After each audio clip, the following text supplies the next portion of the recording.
point the finger when 4 fingers are pointing back at her, sadly. I can say in regards to your previous guest, I have met them personally for the tell-all in New York City, spending the weekend with both of them. And I can tell you that Deavan was not very approachable to the other cast members. She somehow had herself up here, and we were down there compared to her. I actually went out of my way because the other cast members, besides Tiffany, who already met her, and Corey also already met her, but like 2 other cast members and their family, they felt she was very distant and snobbish. So I said, you know what, let's give her a chance. And so I kind of broke the seal and went over to introduce myself and be cordial to her. Jihoon is a very tender, gentle spirit man. He's very kind, very sweet, very giving. But Deavan definitely wore the pants in their relationship. Like, she's the boss. So the first night we went out just with Jihoon. And then the second night she told him he had to stay home and watch the baby. And myself and Corey went out with Deavan. She has a very dominant personality, 100%. And Jihoon basically, back in those days when we did the tell-all, just went with the flow and did whatever she asked him to do. Mm-hmm. So you saw kind of like a one-sided relationship where she was the more dominant person, is what you're saying? She was very dominant in their relationship, yeah. She wore the pants, like, and what she said goes. You don't mess with her. In reference to what I was explaining about their decision to terminate the pregnancy, do you think that would be something that was decided among by both of them or just one of them? Oh, totally. That would be Deavans. Like, I mean, I don't know for a fact. Your opinion. Just guessing. Your opinion. She definitely wears the pants. What she says goes. So if she didn't want to have another child, which I could totally see Deavan feeling that it wasn't a right time in her life to have a child, that she would 100% say, it's not good timing. Dada, can I spell this book?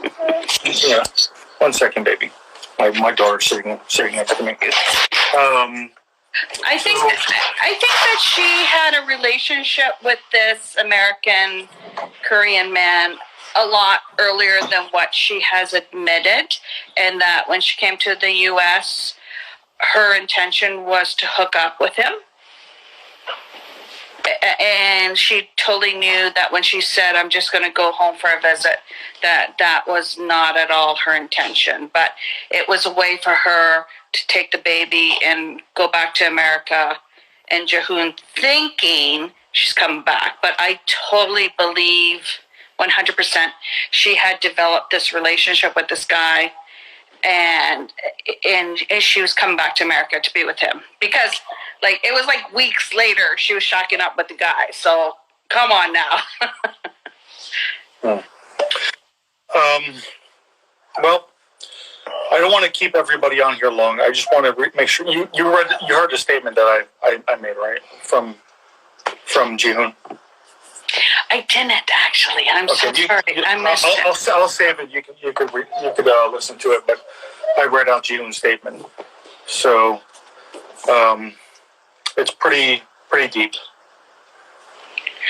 I mean, for myself, Jihoon is a very upfront young man. He's a very tender person. If he could see his child in a minute, he would totally be in America to see his son. However, he doesn't even know where his son is. And realistically, do we even think Deavan would let him see his child right now? Absolutely not, unless he had some sort of American court order to see the child. There's no way in hell she's going to let him spend a minute with his child. No way.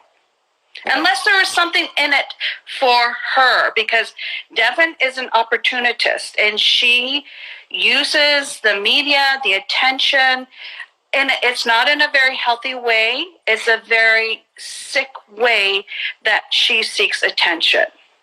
She told me in the green room in New York City that she had to move to New York because she had to protect her children from her crazy aunt. She could not live anywhere in America because the aunt will kidnap her two babies.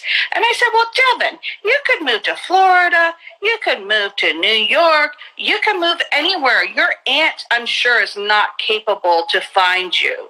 Okay? And she's like, no, Laura, you have no idea. I cannot live in America with my two children. It is too unsafe for me.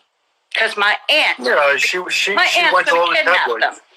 Yeah, she went to all the tabloids and she explained the same story. That Yeah, but now she's safe. How's that? She's in Utah, the same state as her aunt. With an extra child. Yeah, so she has verbal diarrhea of the mouth when it comes to crazy lies. And she sat there with me and Jenny. You just gave me a new verbal diarrhea. That's a good one. Yeah, I looked at Jenny. I was like, what? And I was like, crazy. We just nodded to each other because her story was like, no, this girl wants to be on TV. That's why she's going to Korea. So it's just a lot of BS. Well, I appreciate you coming on, Laura. But I'm going to save the lives. You can just go back, and I started about 2 or 3 minutes in. So I'm probably going to post it also, like the actual written format somewhere, so you guys can read it. All right. How's Canada? How's Canada? It's cold, man. It's super cold. Yeah. But it's good. It's good to be home. I'm happy to be back. I will not complain. Great. Well, take care. I appreciate you coming on.